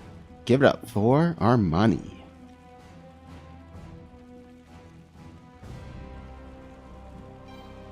Very consistent on Yacht block. Nice has been since game number 1. Really working in his favor. And we're finally on Submarine. It's always nice to see this map being played. Absolutely. Even if the players probably disagree. Yeah, I think usually it's like one of the last maps to be chosen to play on. It's not a player's favorite, but it's always... I think it makes for some really fun games here as a spectator. Yeah. Such an unpredictable map. And unpredictability is something that pro players really do not like. But as a spectator, I have to say I'm always incredibly excited to see what is about to happen on this map. And games usually don't last long. If they last long, games are incredibly amazing. But they usually don't last long. I was half wanting to see a cannon rush on this map, but unfortunately we're not going to have that. Maybe in the last game, but I don't expect Nice to do so. If your dream as a Protoss player is to see like a cannon rush on this map, I always so eager to see if the Zerg player goes for Swarmos. Because they're so incredibly good on this map. They're incredibly good. Like, they get heavily countered by Stargate, and that's the reason why Protoss players usually go for Stargate, even on a map such as Submarine, where Stargate is not really that good, but it just counters Swarmos so heavily. But I have this dream. I have this dream of seeing some... It's not a console. Okay, the Swarmos dream is alive, guys. Oh, 10 Zerglings. The Swarmos dream is dead, guys. It's Zerglings. You're like, yep, it's gonna happen. Oh, no, it's not gonna happen. Ah. Yeah. What a bummer. Alright, that's a ton of links though. Yeah, I'm not quite sure why he's made all these links. Maybe for I guess a blitz attack, but looks like Nice is going to be... I think that's a straight up rush. Ah, yeah. Yeah, he is making just all links here. Yeah. And it's even over base incoming. Resonating Glaze is not gonna be up anytime soon. The gateway is pretty exposed. Of course, it's gonna try to break through the main wall. There's no sanctuary to be seen. Of course, this needed to be walled up once more, and it's about to be a battle of walls. Of course, Warping is gonna finish. There's not enough time for that to be denied. But the wall needs to be reinforced. In this position, behind the 7-8 score, there's no there is a shield battery actually reinforcing the gateway on the top right. The Zerglings are still kind of streaming through. There's only a pylon here defending in this bottom left side with another pylon ready to buffer it up. This 7-8 score has been reinforced with another building right behind it. The rush is still incoming. There's one pylon that's very exposed. The shield battery is out of energy. This is gonna be the last structure that Nice can place over there. And it's gonna be the end of Nice's defense as well. Armani takes game number 7. Well, now you see why that map is so good for Zerg. It just makes those I guess all-in Lings attack pretty good, pretty solid, and pretty strong. That is one way to get to match points, I suppose. Yeah. It's so hard to wall off against the Zerglings rush because there's so little space as well. You have at most a second layer, and if you're lucky, a third layer of structures, and then you're done for. Those Zerglings are just gonna cut through your defenses like butter. And wrong server. Oops. Oh, okay, let's cancel that. By the way, some of you might be wondering, like, how do you defend that? Well, there were some little mistakes there by Nice, actually. First of all, he did not, like, once you see all those links, the first thing he should have done, I feel like, is shaded the adept, the initial adept that was at the wall to the back, place a building behind it so that he doesn't just save his stalker, but he saves both the stalker and the adept. And also, I feel like maybe he could have possibly used the overcharge on the gateway to make it survive long enough to have additional warping. And you know, because he was basically defending with only 2 units, or actually 1 unit, because the the initial adept died. You could have had 3, or maybe possibly a 4, because one adept later, I guess, morphed in right at the end there. So a little bit of tiny mistakes there by Nice that could have made it easier, at least, to defend that attack. Yeah, it's so hard to make a good decision in those scenarios, though. Even pros kind of struggle, and Armani had a really good spread of Zerglings, so it's really tough. It's really tough. All right, game number 8, guys. We've been going the distance with this series. Let's see if it's gonna come to game number 9. Oh, here. Sorry, I got the wrong score there. Sorry. Go ahead. Here, in the top left-hand corner, our Romanticide is where the blue Protoss is currently spawning. He needs 2 in a row to come out on top in his best of 9 series. Can he do it? Can he topple his opponent twice in a row? It is Nice. And spawning here at the bottom right. He's at match point, guys. Needs 1 win to close out the series. Can he do it? Playing for Afrika Freaks, it is Armani.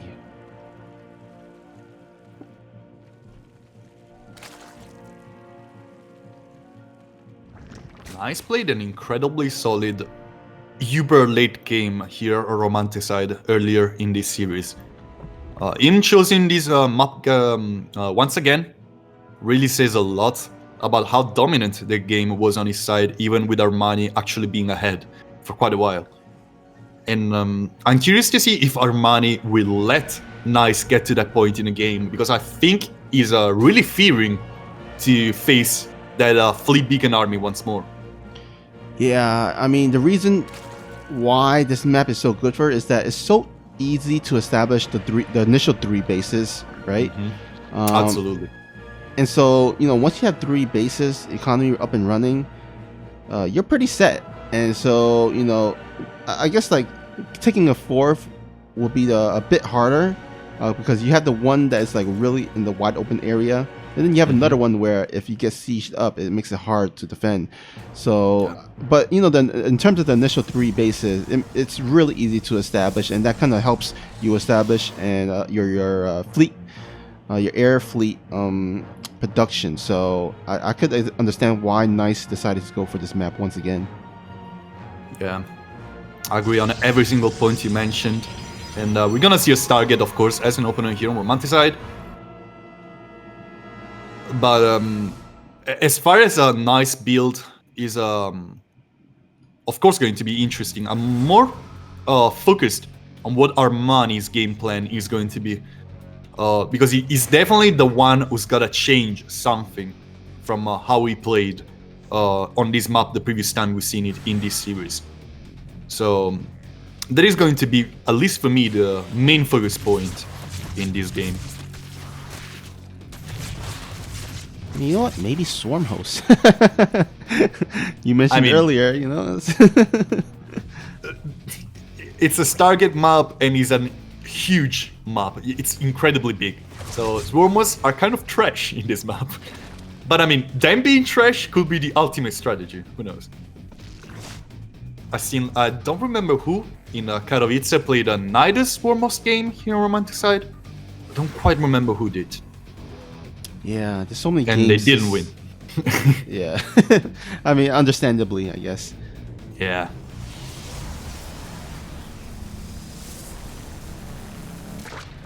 Alright, Overlord will scout the Void right here. But you know what? This has been the pattern I see where Armani makes a bunch of lings in the early game trying to get the deny on the third base. This time around, actually not going to be in time for that, unfortunately. Yeah, you had to walk a huge distance to get those Zerglings in position. So NICE was all set up for this defense, even moved out a little bit earlier, knowing that nothing can really strike too early. And he's going to establish his third without any hiccups. It's going to force Armani to go straight back into droning. As you can see in the production tab, just all drones right now. Actually, there's something interesting already going on in this game. Like, it's going to be a very early melee attack with an early Evo Chamber without anything else. And a double Stargate. That's a very interesting game. Oh, Stasis Word. Yeah, not going to hit too much. Just a lane. Oh, and here comes a Bailey Nest. A full focus on getting to late game earlier than your opponent, it seems. Yeah, do you think this is for like some aggression, or is it going to be similar to that game where he kind of just sat back and didn't do anything with it? I'm almost positive it's more about the laying back and setting up for a very good defense with just lanes and bin lanes and trying to get those later game units a little bit faster. The lair is going to be a little bit slower. You can see 530 lair, but the hive is going to be coming out so much faster. You know, there's another possibility where I think he might just go for the Baneling drop. We've seen that a couple of times in the past few games, but it's kind of curious because in those games, the Voidways were parked nicely to defend against those Baneling drops. So, and wow. Whoa. Early air weapon attack, early flip beacon. That's a race if I've ever seen one. Yep, as we said earlier on, the air toss is pretty good on this map, so not too surprised, but yeah, I think this is the smart choice. Yeah, it's already setting up to be a banger again, number 8, with both players making very interesting choices. Not really going too heavy on the aggression on any side. You can see this Void Race just trying to take as much damage as possible. A little bit of forced attention. The Hydra Den is going to be coming up, as well as second Evo Chamber. Much needed before an Infestation Pit is probably going to be dropped at 7:30 to get as early as possible a hive while keeping up with your defenses. And it's going to be the deadly Void Ray upgrade from the Flip Beacon. Oh, we got Void Ray speed here, right? Yeah. Yeah, there we go.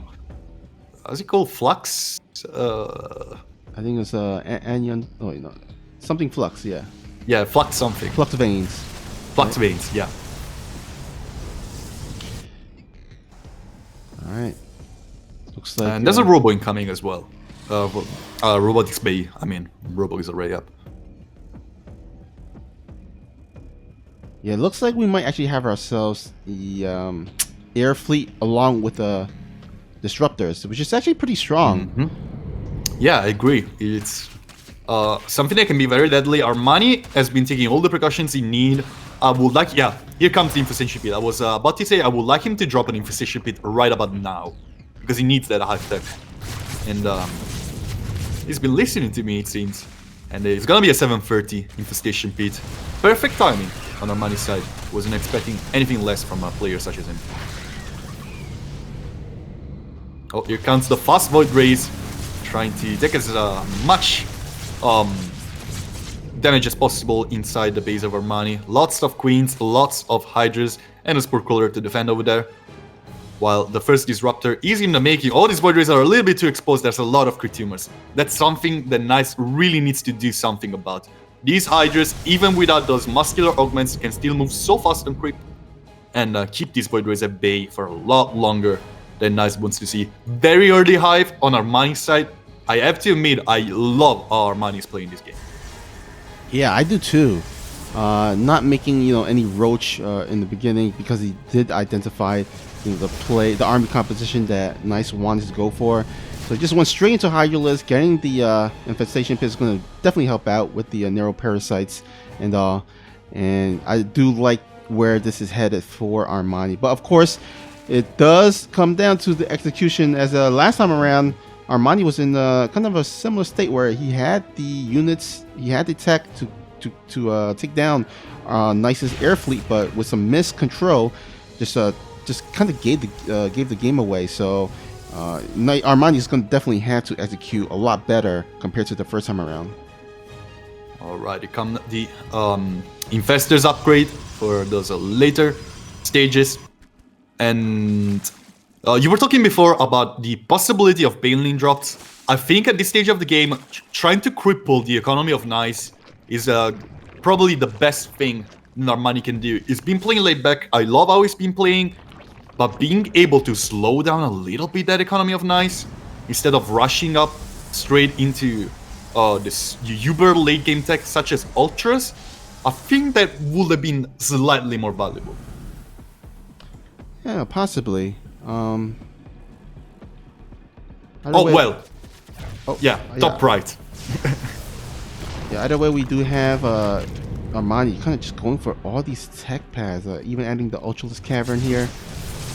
This is going to go to the super late game, I feel like. Yeah, but apparently Armani has been listening to me a lot, because we have our Baneling drop at the ready, and crippling that economy is something that can be very deadly. There is no defenses aside from those photon cannons, but these Overlord can easily go around those. Cue the Jaws shark music here. This Overlord is about to drop here. Oh, that's a lot of photon cannons he's been walking into. Oh my god, the Void Ray is coming in clutch! Dead drop alert. Nice. Reacting just when he needed to. Oh, these Void Rays are walking a very dangerous path. The Viper's getting on top of them parasitic clouds. Bombs, sorry. And yep, that's a couple dead Void Rays. While in the meanwhile, that's a lot of Banelings getting on top of everything, but the Nexus survives. 14 probes down. I think that's probably all that Armani needed. Yeah, this is almost a perfect game on the side of Armani. Nice, been playing this correctly, been doing all the right maneuvers to try and get to late game as fast as possible, trying to get a good army to face his opponent head on. But Armani able to walk around the obstacles that Nice has been put into him and getting his own late game army a tad bit quicker than his opponent. Yeah, I would say almost perfect. The only thing that I would like to see Armani do is spread the creep a little bit more further. Because we're arriving at the 12-minute mark, and I would like to see that creep hover over the Protoss side of the map instead of at the halfway points. But yeah, like if he can kind of spread the creep as far as possible, he can start doing the slow push with the spores and spines as well. And I think that will really kind of put Nice in a precarious situation where he's going to have to either engage or sacrifice the base. Yeah. And setting up the Spore Cooler Forest, of course, next in the making for Armani. While a lot of tech gets added more with a double spire. And all right. Burrow too. I would imagine for the infestors, of course. Yeah. Probably to give some bulk to those air defenses. While these Hydras are trying to trade, the CC board still pops. And there's gonna be some dead Hydras. Yeah, I actually don't mind this. I mean, no, if you can free up some supply, you know. Yeah, he was probably trying to go for the Nexus since he's very low on health. But yeah, the main point is just freeing up some supply. He's gonna be freeing up the supply a little bit slow compared to what he was expecting probably, but he's still trading for one Archon, so he's still gonna do something. There's an Ultra, a lone Ultra in the top right, trying to break past the wall. Worth a try. That Ultralus was a brave big boy. Oh, yes he was. Well, yes he is. Is he dead? Nope, he's still alive. Oh, now he's dead. Oh, yeah. Yeah, too brave. Too brave. Oh, man. Yeah, that's a lot of Spore Coolers. Still 6 more Infestors to come. You badly need those Infestors, Armani, to deal with this army. Those Disruptors, so deadly, but a beautiful fungal goes on top of everything. Here comes this Viper abducting his Disruptors, almost killing his own Infestors. In the meanwhile, the main ground army is gonna deal with the rest of these strugglers from Nice that have been abducted. But these Infestors need a little bit more energy to deal with the rest of the army. These Infestors really need to burrow down and get those Neuroparasites. It's gonna be just a fungal, but Nice. You see why he's so good at late game armies. You see why he wants to play Romanticide. Once more, Armani, perfect game, but the execution of this army from Nice, just mesmerizing, really. Infestors all out of energy, without able to do anything about the main army of Nice. Another storm is gonna come down. He needs to abduct something. These Corruptors really not doing anything. Well, Neuropass said something. These are the Corruptors really not doing anything. They're gonna just take one of the carriers. But look at the main ground army. There's still 5, actually 6 Archons in the army. It's gonna be a game number 9, guys. Nice. Takes game number 8. Oh my goodness. Jesus Christ. That was like... I'm gonna say this. It was Armani's game to lose, and he lost it in the end. Yeah. I would say I'm not sure if you agree with me or you think there's another reason, but I think the main, I guess, mistake there by Armani was that he didn't make the wall of spores and spines that he needed to tank those carrier interceptors. I think if he had like a line of spore callers, that might have been a better, I guess, engagement there from Armani. Do you think that's the case, or do you think there was also another reason why he kind of really lost that battle badly? Yeah. Honestly, I have to hard agree with you. Not having those proclaims in place meant that those infestors were coming in a little bit later than he wanted to, and he really wasn't able to get them in the good position to deal with the army of Nice. Disruptors being, of course, very disruptive of the game plan of Armani. And Nice, once more, really tops his opponent in execution, most than anything else. All right, so we arrive here at the pivotal game number 9 to see who will take the series and who will go home as champion. It is going to be on Lightshade LE. And, looks like we... Oh, it just straight up crashed for no reason at all. Okay. All right, you're back. Cool, cool. Yeah, I'm back. It was a weird crash, just for no reason, but it just did crash. I'm sorry, guys. All right, no I problem. don't know what happened. Awesome. So here we go. Game number 9. Yeah, bottom right-hand corner here on Lightshade.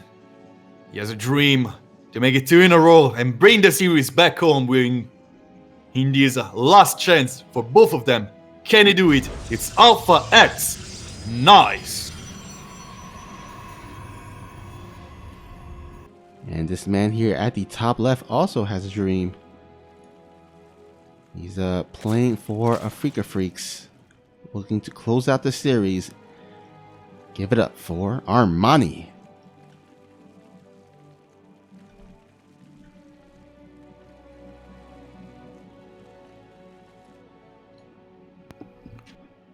Alrighty. No hatch block this time. Yeah, that is pretty curious. I mean, he's been doing this hatch block like all these games. So all of a sudden, game number 9, he decides to not go for the hatch block. Actually, it's very reminiscent of the first game where he didn't even go for the probe scout. Yeah, it really gives those vibes back. And those are not good vibes for him. ARMANI was absolutely dominating in the first game with a triple hatchery. It doesn't look like he's going for that this time. Which is curious again.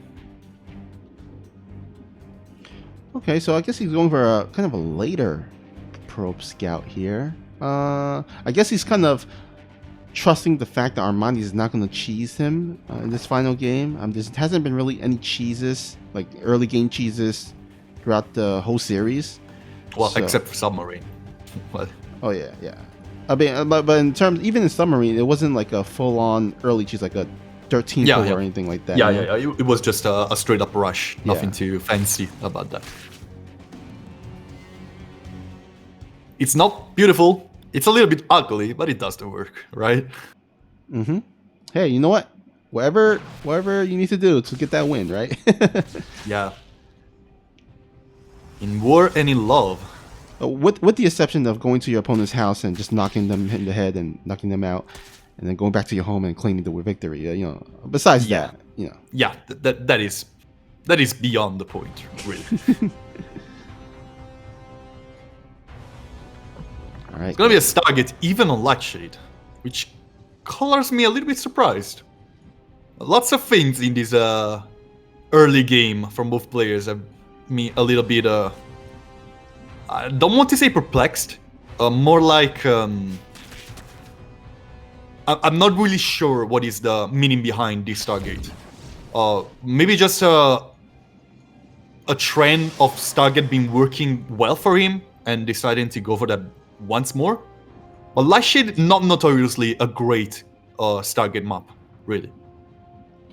Yeah, sometimes this is the last game, mind you, and so there is that situation where you got to go for your absolute best. Yeah, your absolutely best build, even if it's not the greatest on a specific map, or you just continuously adapt to the map and go for a different type of build. But looks like Nice is going to go for that same Void Ray opening build here. Now the question is, wait a minute, what's this? A fleet beacon?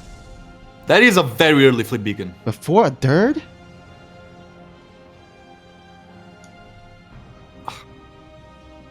Does he want to rush Void Rays with Flax Veins? Possibly, but okay, there we go. The second Stargate there. And this is going to be completely scouted by ARMANI. Yeah, that's a little bit of a bummer. Oh maybe. Oh my god, yeah. Okay, only the second Stargate. The fleet beacon is still hidden. That is even a +1 air weapon. Yeah, that is gotta be a tail. 2 base carriers. All right. I guess we're heading into that stage where craziness ensues.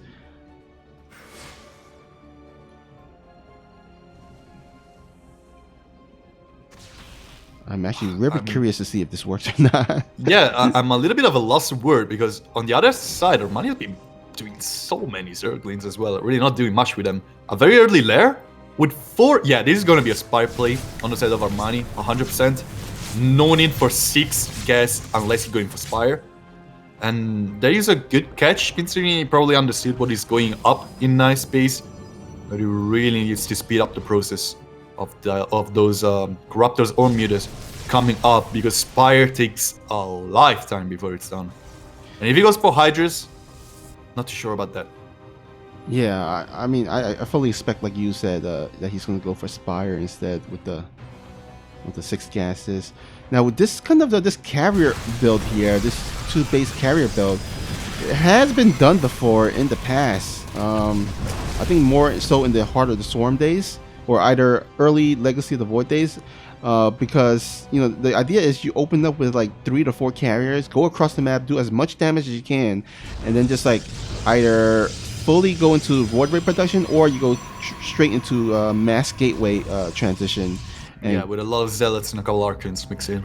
Yeah, because Armani, you know, the idea is that you force Armani to make a bunch of Corruptors, and then if you transition to heavy gateway units, those Corruptors are going to be kind of useless during the fight. So we'll see what he goes for.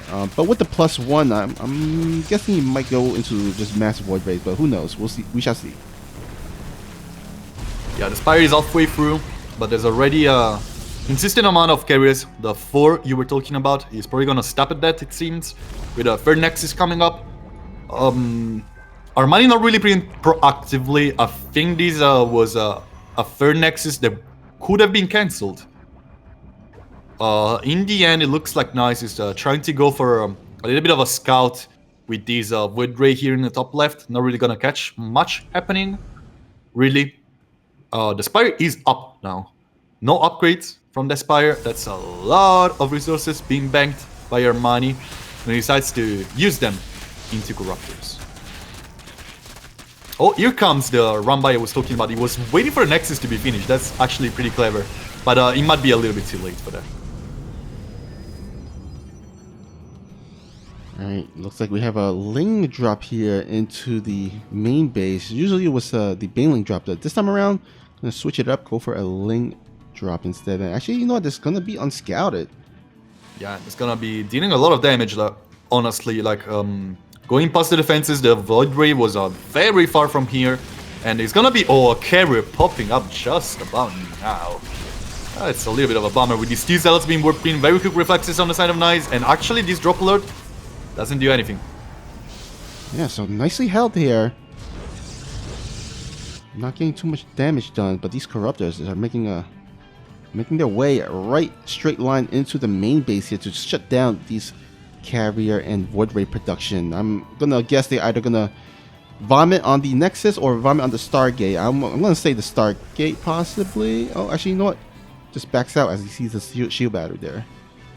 Yeah, good catch. Honestly, wouldn't really thought he was about to do much. On the contrary, it's a lot of Queens marching their way towards the third, and the third is not very rich in static defense. That's a position he can break, especially with Ravager Piles, which are going to be very hard to dodge with those carriers. That's so much energy on those Queens. Here comes the Piles raining down from the skies. That's a lot of carriers. Meanwhile, the Corruptors trying to get on top of the carriers, focusing them down with a shield battery overcharge, helping them stay alive. These Corruptors need to back up for the time being. The Queens still staying alive, still so many transfuses, and still so few interceptors still alive. All of them are falling one after the other. 13 probes have been killed by these roaches. In the meanwhile, the Corruptors have to deal with the Void Rays right now. That's a main threat with these Queens just now being out of energy. The Piles still raining down, still getting kills. Not many interceptors, actually almost no interceptors still being up. And these Corruptors have free time to attack these carriers. The rest of the Queens are catching up to deal with the remaining interceptors. Beautiful timing for Armani. Is this it? I don't see a way out for Nice. No economy. 4 Void Rays in the production tab. Those Void Rays are gonna be able to deal with the Corruptors, but these Queens are absolutely obnoxious right now. The interceptors gonna die as soon as they pop out. Finally, a couple Queens are about to fall with no energy for those transfuses, but this is still a deadly attack. More Piles raining down keeping his air units at bay while the Queens march even more forward. The Void are gonna start a prismatic charge to keep the Corruptors at bay. More piles raining down, more Ravagers streaming through, more Zerglings trying to rush down into the mineral lines of Nice. ARMANI doubling the supply of his opponent. The cybernetic score goes down. These Corruptors cannot keep up with the Interceptors' production. More Protoss falling down, more structures going down as well. These Ravagers still raining down those piles. One of the Void gets caught in many of those piles and is about to fall, while the rest of the Queen close out the deal. ARMANI is the winner of today's series.